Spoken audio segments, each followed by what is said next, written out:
Karamjal point Sundarban Khulna রেঞ্জের আওতায় এটা পড়ছে।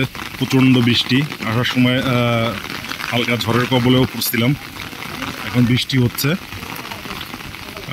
আমরা সর্বশেষ বোট এখানে এসে থামছি। আমাদের বোটের কেউ নামতে পারে না বৃষ্টির কারণে, অন্যান্য বোটে সবাই নেমে ভিতরে গেছে বা যাওয়ার চেষ্টা করছে। ওই যে ছাউনির উপরে আছে।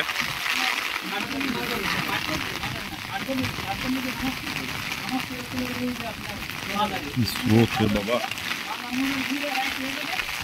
এটা হচ্ছে সুন্দরবনের একটা খাল, এটা হচ্ছে পশুর নদী। পশুর নদী থেকে এই খাল ঢুকছে।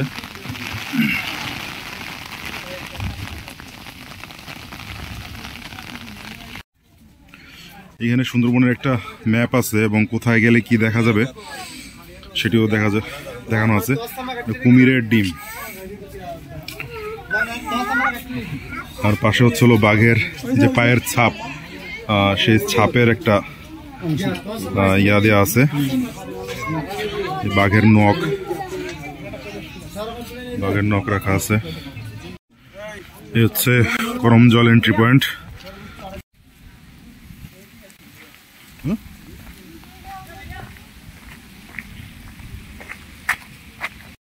ভারপ্রাপ্ত কর্মকর্তার বাসভবন। এই উঁচু করা কে জানো, যাতে বাঘ যদি এখানে চলে আসে, বাঘের আক্রমণ থেকে যাতে রক্ষা পাওয়া যায়। হচ্ছে হরিণ প্রজনন কেন্দ্র।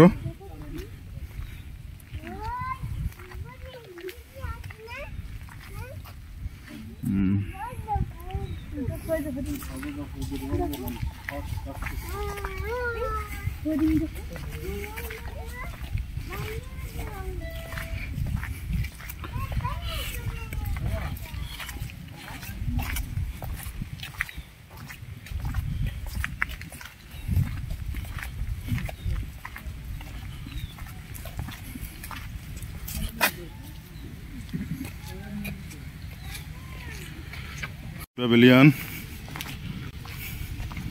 কি আছে, ডলফিনের দুইটা ভাস্কর্য আছে।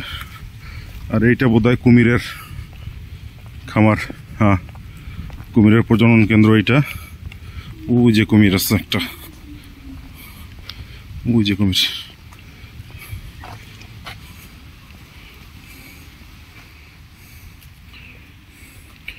ওইগুলো কুমিরের প্রজনন কেন্দ্র।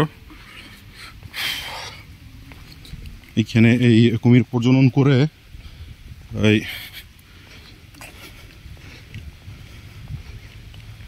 এই যে হচ্ছে কুমিরের বাচ্চা। এটা নির্দিষ্ট সময় পরে বোধহয় সুন্দরবনে ছাড়া হয় না। আসো।